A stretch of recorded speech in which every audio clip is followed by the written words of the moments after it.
ಏನೋ ಆಯ್ತು ನಿರಾಶೆ ಆಗುತ್ತಲ್ಲ, ಹಂಗಾಗಬಾರ್ದು. ನಿಮ್ಗೆ ನಿರಾಸೆ ಆಗಬಾರ್ದು. ಮಾನ್ಯ ಅಧ್ಯಕ್ಷರೇ, ನಾನು ಕತೆ ಹೇಳ್ತಿದ್ದದು ನೀರು ಕುಡಿಸೋದು, ಪ್ರಾಣಿಗಳಿಗೆ ನೀರು, ದನಕರುಗಳಿಗೆ ನೀರು ಕುಡಿಸೋದು. ಪ್ರಾಣಿಗಳು ಅನ್ನೋದು ಬೇಡ, ದನಕರುಗಳು ನೀರು ಕುಡಿಸೋ ಕೆಲಸ ಮಾಡ್ತಿದೆ. ಆ ಬಾವಿನಲ್ಲಿ ನೀರು ಸೇರ್ಕೊಬಂದು ನೀರು ಕುಡಿಸ್ತಿದೆ. ಈ ಬಾವಿನಲ್ಲಿ ಈ ಗುಬ್ಬಚ್ಚಿಗಳೆಲ್ಲ ಸೇರ್ಕೊಂಡಿರೋವು. ಬಾವಿನಲ್ಲಿ ಗೂಡು ಕಟ್ಕೊಂಡು ಗುಬ್ಬಚ್ಚಿಗಳೆಲ್ಲ ನೀರು ಕಂಡಿರು. ನಿನ್ಗೆ ಅಶ್ವತ್ಥನಾರಾಯಣ ನಿಮ್ಗೆ ಗೊತ್ತಿದೆಯೇನೋ ಗೊತ್ತಿಲ್ಲ, ಹಳ್ಳಿಯಿಂದ ಬಂದಿರೋದ. ರಾಮನಗರ ಎಲ್ಲರೂ ರಿಲೇಷನ್ನೇ. ನಾವು ವಿಶ್ವಮಾನವದಲ್ಲಿ ನಂಬಿಕೆ ಇಟ್ಕೊಂಡಿರ್ತಕ್ಕಂಥವ್ರು. ಅದಕ್ಕೆ ಕುವೆಂಪು ಅವರು ಏನು ಹೇಳಿದ್ದಾರೆ, ವಿಶ್ವಮಾನವ ಥಿಯರಿ ಸಿದ್ಧಾಂತನ ಅವ್ರು ಹೇಳಿರೋದು.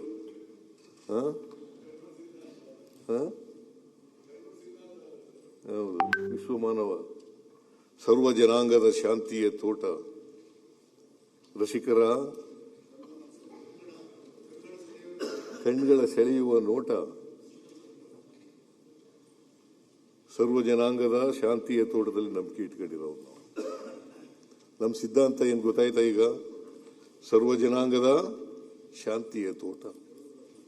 ಅವರು ಹಿಂದೂಗಳಿರಲಿ, ಮುಸಲ್ಮಾನರಿರಲಿ, ಕ್ರಿಶ್ಚಿಯನ್ಗಳಿರಲಿ, ಬೌದ್ಧರಿರಲಿ, ಸಿಖ್ರಿರಲಿ, ಅವರೆಲ್ಲರೂ, ಜೈನರಿರಲಿ, ಅವರೆಲ್ಲರೂ ಕೂಡ ಒಂದೇ. ಸರ್ವ ಜನಾಂಗದ ಶಾಂತಿಯ ತೋಟ, ಅದರಲ್ಲಿ ನಂಬಿಕೆ ಇಟ್ಕೊಂಡಿರ್ತಕ್ಕಂಥವ್ರು. ಅದೇ ನಮ್ಮ ಸಿದ್ಧಾಂತ. ಎಲ್ಲರನ್ನೂ ಒಳಗೊಂಡಿರ್ತಕ್ಕಂಥ ಸಮಾಜವನ್ನ ಸಮಾಜವಾಗಿ ನಿರ್ಮಾಣ ಮಾಡ್ತಕ್ಕಂಥ, ಎಲ್ಲರನ್ನೂ ಒಳಗೊಂಡಿರ್ತಕ್ಕಂಥ ಸಮಾಜ. ಅವ್ರು ಯಾರೇ ಇರಲಿ, ಅವರೆಲ್ಲರನ್ನೂ ಒಟ್ಟಿಗೆ ತಗೊಂಡು ಹೋಗ್ತಕ್ಕಂಥದ್ದೇ ಸಿದ್ಧಾಂತ. ಅದಕ್ಕೆ ಇದು ಕಾಂಗ್ರೆಸ್ ಸಿದ್ಧಾಂತನೂ ಕೂಡ ಹೌದು. ನಾವು ಯಾವಾಗಲೂ ಕೂಡ ಯಾವ ಧರ್ಮನೂ ಕೂಡ ಈ ದೇಶದಲ್ಲಿ, ಭಾರತ ದೇಶದಲ್ಲಿ ದ್ವೇಷ ಮಾಡಿ ಅಂತ ಹೇಳ್ಕೊಡ್ತದ? ಎಲ್ಲ ಧರ್ಮನೂ ಕೂಡ ಪ್ರೀತಿ ಮಾಡಿ ಅಂತ ಹೇಳ್ಕೊಡ್ತಾ ಹೊರತು ದ್ವೇಷ ಮಾಡಿ ಅಂತ ಯಾವ ಧರ್ಮನೂ ಹೇಳಲಿಕ್ಕೆ ಸಾಧ್ಯನೇ ಇಲ್ಲ.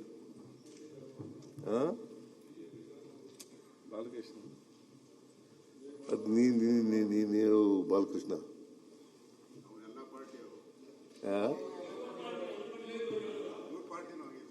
ಇಲ್ಲ, ಅದು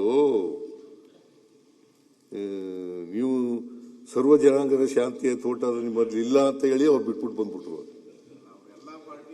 ಎಲ್ಲ ಪಾರ್ಟಿ ಇಲ್ಲ, ಸರ್ವ ಜನಾಂಗದ ಶಾಂತಿಯ ತೋಟ ನಿಮ್ಮಲ್ಲಿ ಇಲ್ಲ ಅಂತೇಳಿ ಬಿಟ್ಬಿಟ್ಟು ಬಂದ್ಬಿಟ್ರು ಬಾಲಕೃಷ್ಣ, ಅಲ್ವೇನ್ರಿ?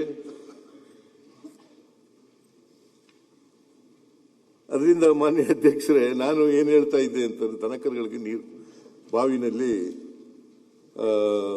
ಹೋದಾಗ ಈ ಗುಬ್ಬೆಚ್ಚಿಗಳೆಲ್ಲ ಸೆತ್ತೆ ಎಲ್ಲ ಹಾಕ್ಬಿಡವು. ಸೆತ್ತೆ ಅಂದ್ರೆ ಗೊತ್ತಲ್ಲ,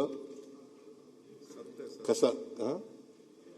ನಿಮ್ ಕಡೆ ಒಂದ್ ಕಡೆ ಹೇಳ್ತಾರೆ, ನಮ್ ಕಡೆ ಸೆತ್ತೆ ಅಂತ ಹೇಳ್ತಾರೆ.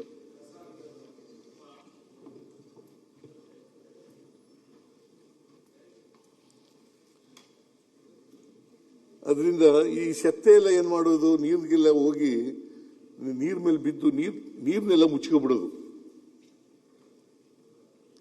ಕಸ. ಆ ನೀರನ್ನೆಲ್ಲ ಮುಚ್ಕೊಂಡಾಗ ನಾವೇನ್ ಮಾಡ್ತಿದ್ವು, ಬಿಂದಿಗೆನ ಮೇಲೆ ಕೆಳಗೆ ಮಾಡಿ ಆ ಸೆತ್ತೆ ಎಲ್ಲ ಸರ್ಕಳ ತನಕ ಆಮೇಲೆ ನೀರು ತಗೋತಾ ಇದ್ದು. ತಿಳಿಯಾದ್ಮೇಲೆ ಆ ಸೆತ್ತೆ ಎಲ್ಲ ದೂರ ಹೋದ್ಮೇಲೆ ನೀರು ತಗೋತಾ ಇದ್ದು. ನಾನು ಮನೆಗೆ ಹೋಗ್ಬಿಟ್ಟು ಮತ್ತೆ ಬಂದವಾಗ ನೀರೆಲ್ಲ ಸೆತ್ತೆ ಎಲ್ಲ ಸೇರ್ಕೊಂಡ್ಬಿಡೋದು. ನಮ್ಮ ಜಾತಿ ವ್ಯವಸ್ಥೆ ಹೆಂಗಿದೆ ಅಂತಂದ್ರೆ ಈ ತರ ಇದೆ.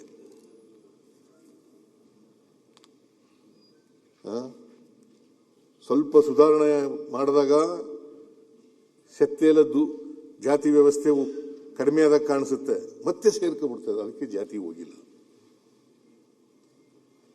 850 ವರ್ಷಗಳಾದರೂ ಕೂಡ ಬುದ್ಧ 2,500 ವರ್ಷ ಅದಾದರೂ ಕೂಡ ಇನ್ನೂ ಹೋಗಿಲ್ಲ.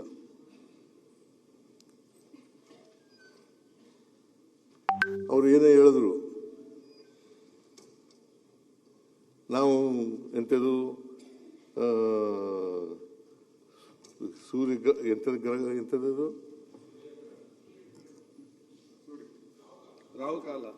ರಾವು ಕಾಲ ಗುಳಿಕ ಕಾಲ ನೋಡ್ಕೊಂಡು ಬಜೆಟ್ ಮಂಡಿಸಿದ್ದಾರೆ ಅಂತ. ನಿಜ, ಈಗ ನಿನ್ನಂತೆ ಅವ್ರ ಮಾತು ಕೇಳಬೇಕಲ್ಲಪ್ಪ. ಬಹುತೇಕ ಜನ ನಾನು ಹಿಂದೆ ಎಲ್ಲ ಮಂಡಿಸ್ತಿದ್ದೆ, ರಾವು ಕಾಲದಲ್ಲಿ ಮಂಡಿಸಿದ್ದೀನಿ ಹಿಂದೆ ಎಲ್ಲ ಬಜೆಟ್ಗಳನ್ನು. ಈಗ ಈ ಸಾರಿ ನಮ್ಮ ಆಫೀಸರ್ಸ್ಗಳು ಮತ್ತೆ ನಮ್ಮ ಮನೆಯವರೆಲ್ಲ ಹೇಳಿದ್ರು, ರಾವು ಕಾಲದಲ್ಲಿ ಮಂಡಿಸೋದು ಬೇಡ ಸರ್, ಸ್ವಲ್ಪ ಮುಂಚಿತವಾಗಿ ಮಂಡಿಸಿ ಅಂತಂದ್ರು. ನಾನು ಅವ್ರ ಬೆಲೆಗೂ ನಮ್ಮ ಡೆಮಾಕ್ರಸಿನಲ್ಲಿ ನಂಬಿಕೆ ಇಟ್ಕೊಂಡಿರೋನು ನಾನು. ಕೇಳಪ್ಪ ಇಲ್ಲಿ, ನಾನು ಇವತ್ತು ಕೂಡ ರಾವು ಕಾಲ ಗುಳಿಕ ಕಾಲ ನಂಬಲ್ಲ. ಬಜೆಟ್ ಮಂಡಿಸಲ್ಲ. ಹಿಂದೆ ಎಲ್ಲ ಮಂಡಿಸಿದ್ದೀನಿ ನಾನು, ರಾವು ಕಾಲದಲ್ಲಿ ಮಂಡಿಸಿದ್ದೀನಿ, ಬೇಕಾದ್ರೆ ತೆಗೆದು ನೋಡಿ. ಗುಳಿಕ ಕಾಲದಲ್ಲಿ ಮಂಡಿಸಿದ್ದೀನಿ. ನನಗೆ ನಂಬಿಕೆ ಇಲ್ಲ.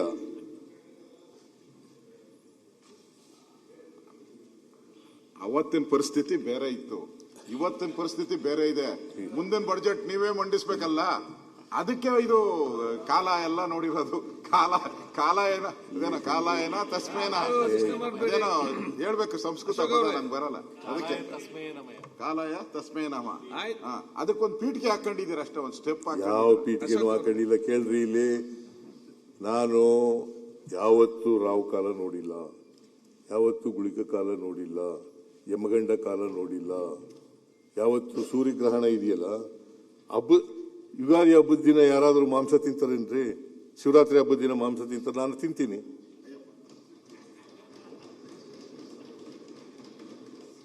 Nothing wrong.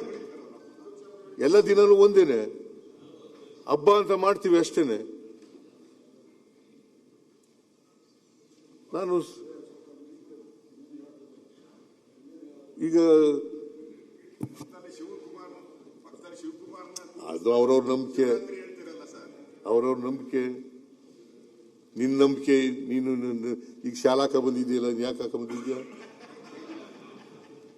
ನಿನ್ನ ನಂಬಿಕೆ ಅದು.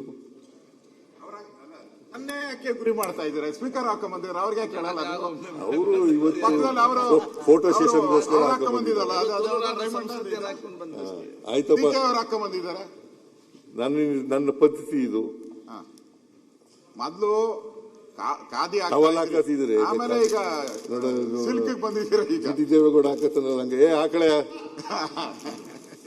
ಆತರ ಶಾಲ ಹಾಕತ್ತಿದ್ದು, ಅದು ಬಗ್ದಾಗೆಲ್ಲ ಬಿದ್ದೋಗ್ಬಿಡೋದು. ಅದಕ್ಕೆ ಇದನ್ನ ತಕೊಂಡ್ಬಿಟ್ಟೆ.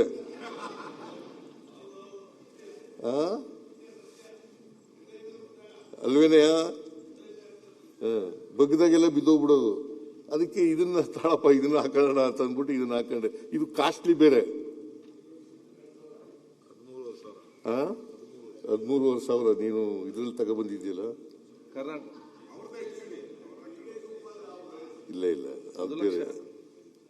ಅದು ಮೈಸೂರು ಸಿಲ್ಕ್ ಅಲ್ಲ, ಇದು ಮೈಸೂರು ಸಿಲ್ಕು. ಅದು ಯಾವ್ದು ಸಿಲ್ಕ್ ಅಲ್ಲ, ಇಟ್ಸ್ ನಾಟ್ ಎ ಸಿಲ್ಕ್, ಅದು ಉಲ್ಲನ್.